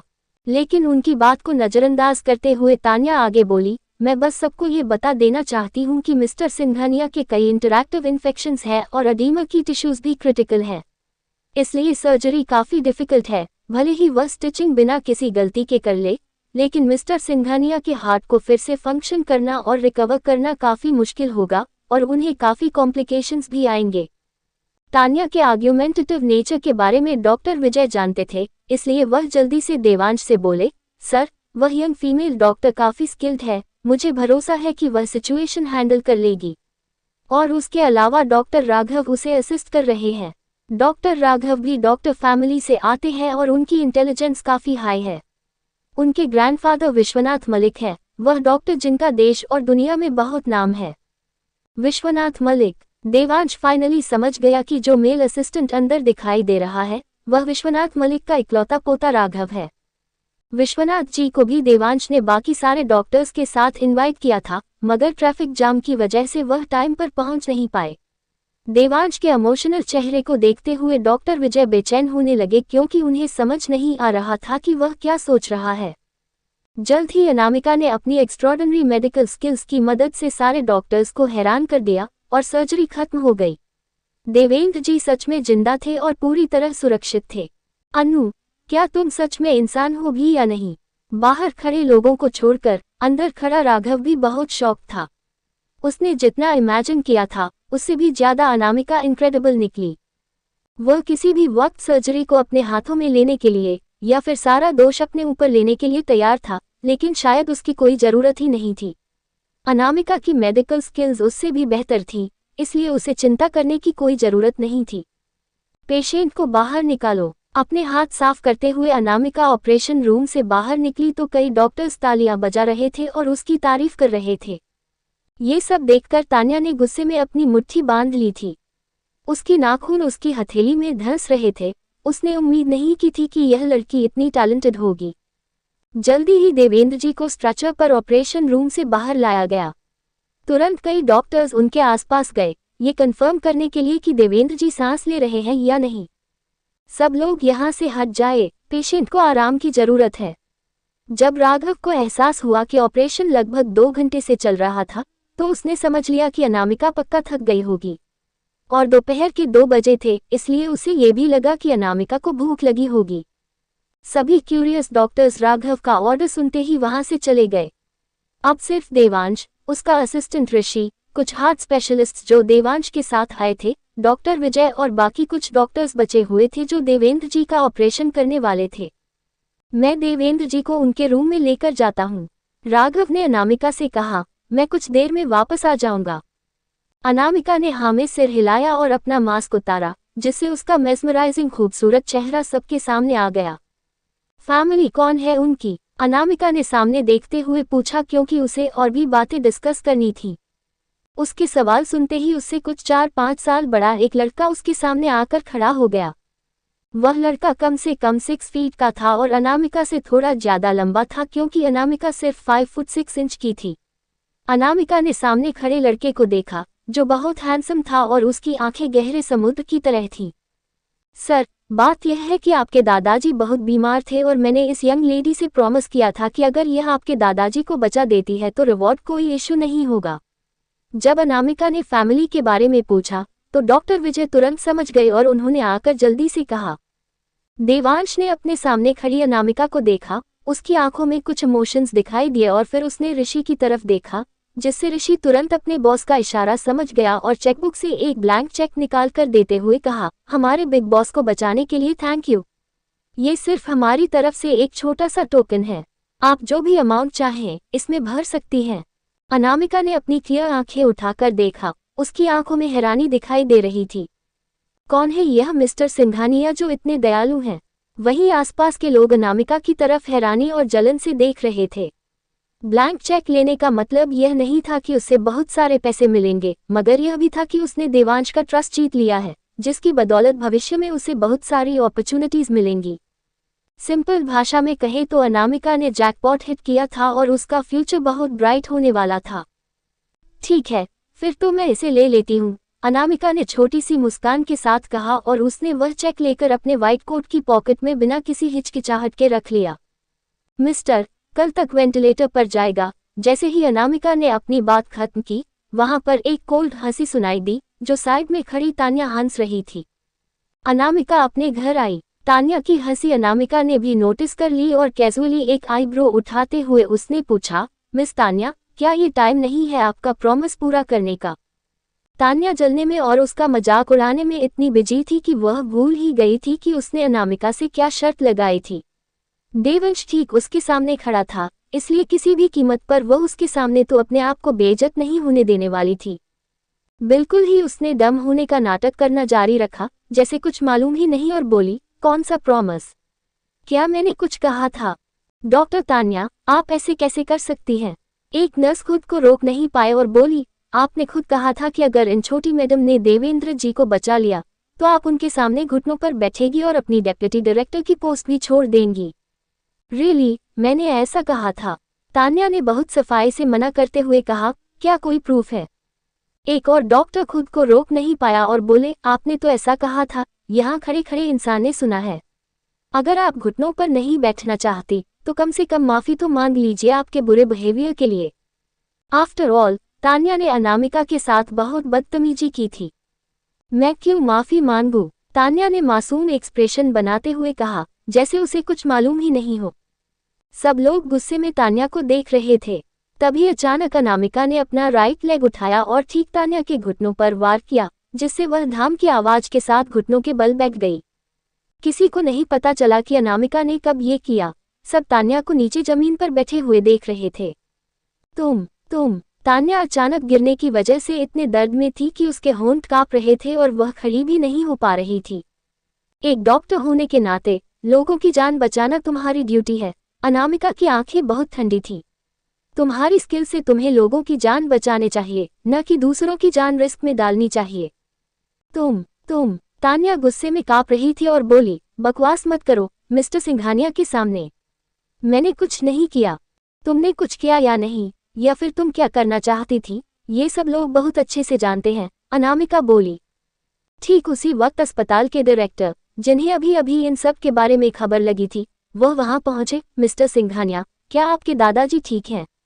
मैं अभी भी एक एकेडमिक कॉन्फ्रेंस में आया हूं, मैं माफी चाहता हूं। वेट, यहाँ पर हो क्या रहा है? और डॉक्टर तान्या, आप घुटनों के बल क्यों बैठी हुई हैं?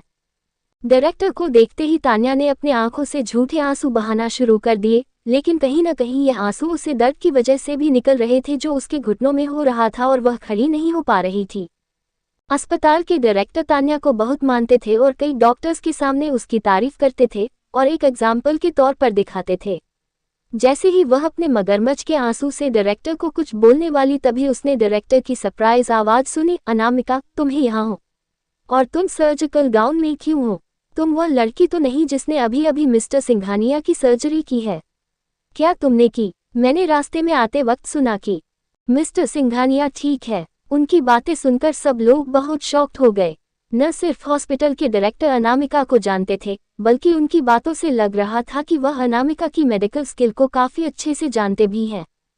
जब डायरेक्टर के सवाल का जवाब किसी ने नहीं दिया तो वह कंफ्यूज्ड हो गए और उन्होंने पूछा, क्या हो रहा है अनामिका? क्या तुम मुझे एक्सप्लेन करोगी? डॉक्टर शर्मा, अनामिका ने उन्हें ग्रीट किया, कुछ ज्यादा नहीं, बस मैं नहीं चाहती कि डॉक्टर तान्या इस फील्ड में और रहे। डॉक्टर शर्मा ने पहले ही तान्या और फिर अनामिका की तरफ देखते हुए कहा, अनामिका, क्या इसने तुम्हें अपसेट करने के लिए कुछ किया? मैं अपसेट नहीं हूँ। अनामिका का प्रेजेंस काफी स्ट्रॉन्ग था और वह बोली, ये पहली बार है जब मैंने सुना कि हार्ट फेलियर पेशेंट जिसका पेनिकुलर लीक हो रहा है, उसे ठीक करने के लिए बेहोशी का इंजेक्शन और हार्ट शूटिंग मेडिसिन दिए जाते हैं। इसका मतलब उस पेशेंट की जान लेना है। अगर ऐसा तरीका इस्तेमाल किया गया तो वह पेशेंट आधे घंटे के अंदर मर जाएगा। डॉक्टर शर्मा ने तुरंत मुड़कर तान्या की तरफ देखा। अनामिका ने एक्सप्रेशन के साथ कहा, मैं बस इतना ही कह सकती हूँ कि आपके हॉस्पिटल के डॉक्टर्स की हायरिंग स्टैंडर्ड्स अब उतने ही नहीं रह गए हैं। तान्या, तुमने पेशेंट की सर्जरी क्यों नहीं की, बल्कि इस तरह का उल्टा रास्ता क्यों अपनाया? डॉक्टर शर्मा ने तुरंत पूछा। डॉक्टर शर्मा, उस टाइम पर मिस्टर सिंघानिया की कंडीशन काफी क्रिटिकल थी। हम कुछ नहीं कर सकते थे, तान्या बोली। कुछ नहीं कर सकती थी, इसलिए तुम बेहोशी के इंजेक्शंस और हार्ट शूटिंग मेडिसिन इस्तेमाल कर रही थी। क्या तुम जानती हो कि ऐसा करने के बाद दुनिया के बेस्ट डॉक्टर्स भी उन्हें बचा नहीं पाते? तुम एक डॉक्टर हो, लेकिन तुम एक पेशेंट की जान लेने वाली थी। तुम ऐसा कैसे कर सकती हो? डॉक्टर शर्मा बोले। लेकिन तान्या उनकी बातों का कोई जवाब देती, उससे पहले ही वह डिसअपॉइंटेड होकर फिर बोले, तुम जा सकती हो। अब सिटी हॉस्पिटल में तुम्हारे लिए कोई जगह नहीं है और न ही इस इंडस्ट्री में फ्यूचर में तुम्हारे लिए कोई जगह होगी। एक इंसान जिसे पेशेंट की जिंदगी की कोई फिक्र नहीं है, बस अपने करियर और जान को बचाना है, वह एक डॉक्टर होने के लायक ही नहीं है। Doctor Sharma national medical association के प्रेसिडेंट थे और उनके एक बार कह देने के बाद कभी भी तान्या इस फील्ड में काम नहीं कर पाएगी, उसे ब्लैकलिस्टेड कर दिया जाएगा। डॉक्टर, प्लीज मुझे दूसरा मौका दे दीजिए, तान्या रोते हुए बोली। तान्या जानती थी कि डॉक्टर शर्मा उसे डेविंच के गुस्से से और आगे खड़ी होने वाली मुसीबत से बचने के लिए भगा रहे हैं, लेकिन वह यहाँ से जाना नहीं चाहती थी। उसकी सैलरी काफ़ी ज़्यादा थी और कलीग्स भी उससे काफ़ी अच्छे से बिहेव करते थे। उसका फ्यूचर भी काफ़ी हाई था। अब सब कुछ अनामिका की वजह से खत्म होने वाला था। अभी के अभी इसे लेकर जाओ, डॉक्टर शर्मा ने सिक्योरिटी से कहा और फिर देवंश से माफ़ी मांगते हुए कहा, आई एम ट्रूली सॉरी। मेरे होते हुए ऐसी चीज़ नहीं होनी चाहिए थी, लेकिन ऐसा हुआ, इसलिए मैं बहुत शर्मिंदा हूँ। किस्मत से अनामिका टाइम पर यहाँ आ गई और बड़ी गलती होने से उसने रोक दिया। तुम्हारा सरनेम क्या है? देवंश ने ध्यान से अनामिका की तरफ देखते हुए पूछा। अनामिका कपूर, अनामिका ने कॉन्फिडेंस के साथ जवाब दिया। कपूर, ये वह सरनेम था जो उसकी दादी माँ अपनी शादी से पहले इस्तेमाल करती थी, और उन्होंने बचपन में ही अनामिका को अपना सरनेम दे दिया था, इसलिए अनामिका कभी भी मेहता सरनेम नहीं इस्तेमाल करती थी। मुझे अपना नंबर दो, देवंश ने अपना फोन आगे करते हुए कहा। अनामिका उसकी बातों का मतलब समझ गई। अब जब उसने ब्लैंक चेक लिया है, तो आगे देवेंद्र सिंघानिया के साथ जो कुछ भी होगा, उसके लिए वह रिस्पॉन्सिबल होगी। उसका कॉन्टैक्ट नंबर लेना फ्यूचर कॉन्वर्सेशन के लिए आसान होगा। अनामिका ने उसका फ़ोन लिया और अपनी पतली उंगलियों से जल्दी एक नंबर टाइप कर दिया। फिर अपनी चमकती हुई आंखों और ग्लोइंग फेस के साथ उसे देखा और उसका फ़ोन उसे वापस देते हुए बोली, आपके दादाजी की कई सारी चेस्ट सर्जरी हुई है, इसीलिए शुरू में उन्हें शायद थोड़ी दर्द भी होगी और हीलिंग प्रोसेस थोड़ा टफ भी होगा। ज़्यादा सेलेक्टिव दवाइयों की वजह से उनके पैर भी थोड़े फूल सकते हैं और दर्द कर सकते हैं। ये सब हीलिंग प्रोसेस का हिस्सा है। वह नहीं चाहती थी कि कोई कुछ भी होने के बाद उसे ब्लेम करे। देवंश ने इंटेंशनली अपने सामने खड़ी लड़की का चेहरा देखा और सख्त आवाज में पूछा, और हम उनका दर्द कैसे कम करेंगे? अनामिका ने उसके पीछे खड़े 7-8 कार्डियोलॉजिस्ट्स को देखा और बोली, ये बहुत छोटे मोटे इशू हैं, ये लोग हैंडल कर लेंगे। डॉक्टर शर्मा, अगर कुछ और काम नहीं है तो मैं यहाँ से जाना चाहूंगी। ओके, डॉक्टर शर्मा बोले। डॉक्टर ने सर्जिकल गाउन चेंज करने के बाद अनामिका ने कैप पहनी और अपना छोटा सा बैकपैक लेकर वहां से जाने के लिए तैयार हो गई। अनामिका, राघव ने उसे लंबे से हॉस्पिटल की कॉरिडोर में रोकते हुए कहा, क्या तुम्हारा राइट हैंड ठीक है? मैं कब से इस सवाल पूछने का इंतजार कर रहा था। तुम्हारे राइट हैंड को हुआ क्या है? और आज तुम क्यों अपने लेफ्ट हाथ से ऑपरेशन कर रही थी? अगर राइट हैंड को कुछ हुआ नहीं होता तो वह लेफ्ट हाथ से ऑपरेशन क्यों करती? मैं ठीक हूँ, अनामिका ने अपने हल्का दर्द कर रहे हाथ को हिलाते हुए और बिना किसी एक्सप्रेशन के बोली, बस मैंने कल किसी को पंच कर दिया था बहुत हार्ड, जिसकी वजह से अभी थोड़ा दर्द है। राघव ने उसे कॉम्प्लिकेटेड एक्सप्रेशन के साथ देखा और बोला, तो तुम एक फाइटर भी हो? किस तरह की लड़की है ये? वह आसानी से कितनी भी मुश्किल से मुश्किल और रेयर दवाएं लेकर आ जाती है, सर्जरी करती है और लोगों को पंच भी करती है। वैसे तुम अपना कौन सा हाथ यूजुअली इस्तेमाल करती हो? लेफ्ट और राइट दोनों, उसने जवाब दिया।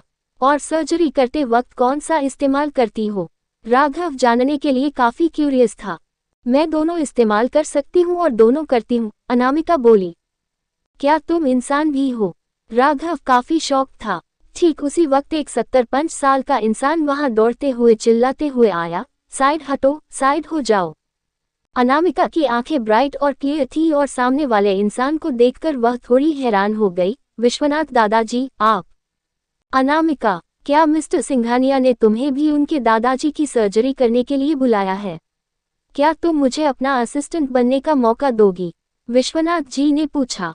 मैंने ऑलरेडी काम खत्म कर दिया है, अनामिका बोली। क्या ऑलरेडी खत्म हो गया? विश्वनाथ जी ने पूछा। उन्होंने रास्ते में आते वक्त काफी ट्रैफिक जैम मिला था और वह भागते दौड़ते यहाँ पहुंचे तो सर्जरी ऑलरेडी खत्म हो गई थी। क्या तुमने अकेले किया? विश्वनाथ जी ने हंसते हुए पूछा। मैं और ये, अनामिका ने अपने हाथों का इशारा किया और उसके बगल में खड़े लड़के को देखकर हैरानी से बोले, तुम यहाँ क्या कर रहे हो? दादू, राघव ने हेल्पलेसली जवाब दिया, मैं यहाँ काम करता हूँ। उसके दादू को ये भी भूल गए थे कि वह कहाँ काम करता है। लेकिन हमेशा एरोगेंट रहने वाले उसके दादाजी, वह इस छोटी सी लड़की के सामने काफी पोलाइटली बिहेव कर रहे थे और उसकी चापलूसी भी कर रहे थे। राघव शॉक था। कौन है अनामिका?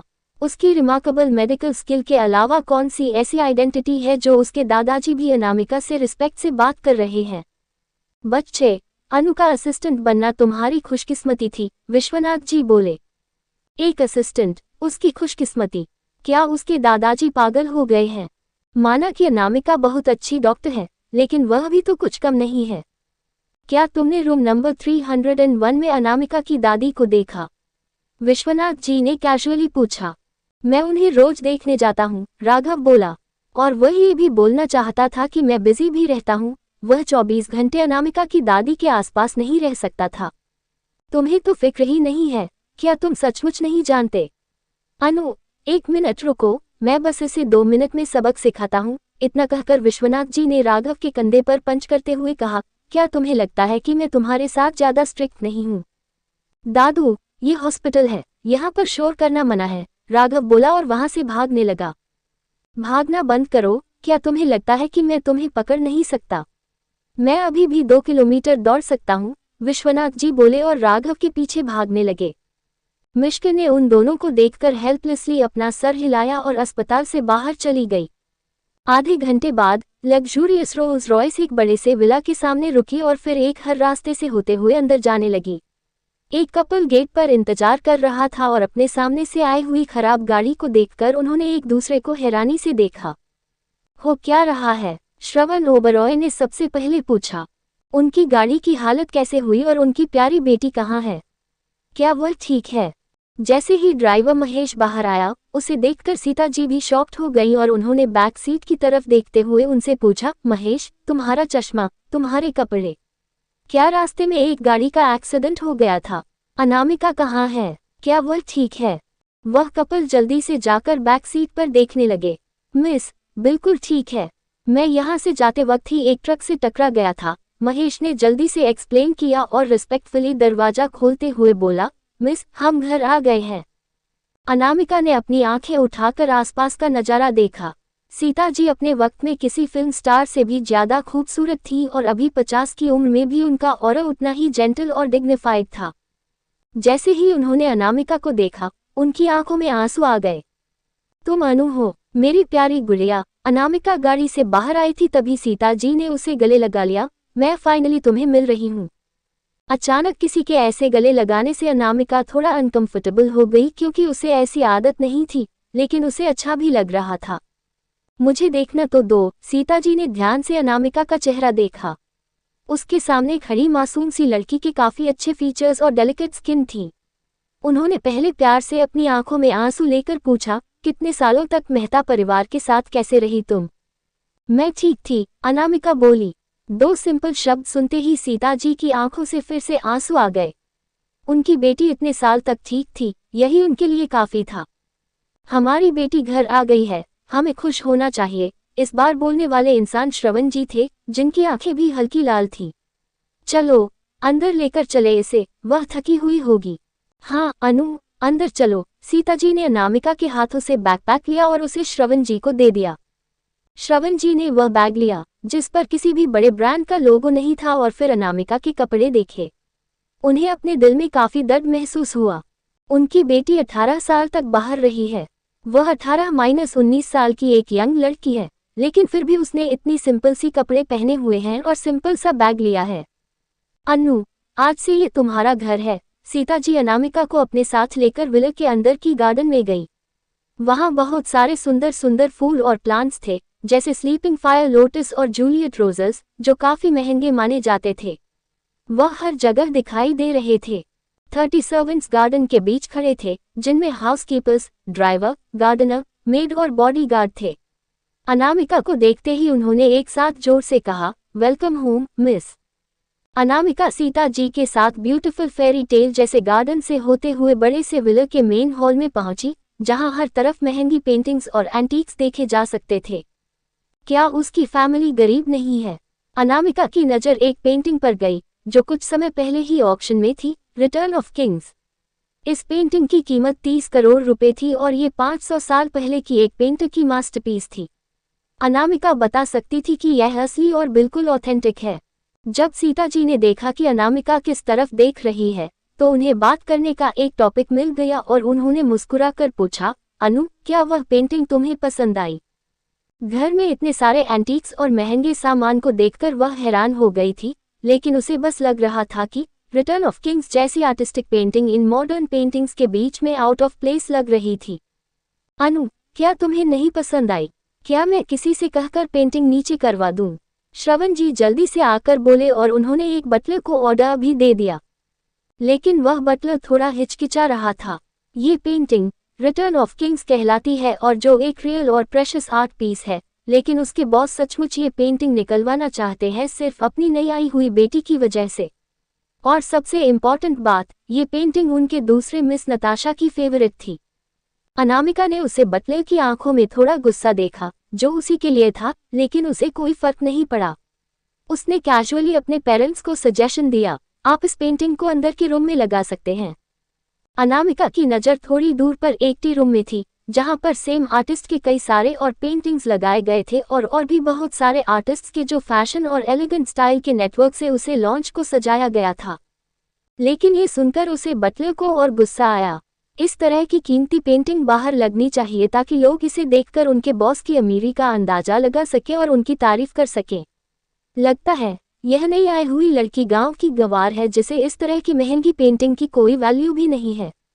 मुझे लगता है ये काफी अच्छा आइडिया है, उस पेंटिंग को इस रूम में लगाना चाहिए। सीता जी ने सबसे पहले अपनी बेटी का सपोर्ट करते हुए कहा, मेरी बेटी का टेस्ट बहुत अच्छा है।